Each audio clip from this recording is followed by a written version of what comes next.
Doing a quick video here to show you how to change out the bumper on our icon paddle. As you can see, we have pins holding the bumper in place. We're going to use the tool that's included in your bumper kit to take those out.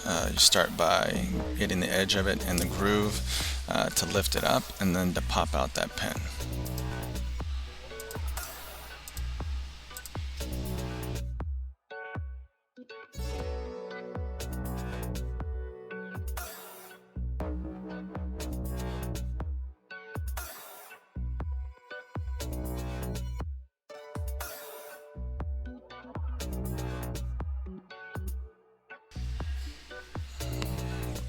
Each bumper kit includes a tool for removing the pins, 2 side bumpers, a longer head guard, and 15 replacement pins to secure the new bumpers.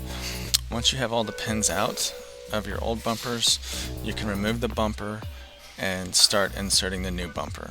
Once you have the bumper in place, you can insert the pins. Each pin has a groove on the side that needs to line up with the groove on the bumper.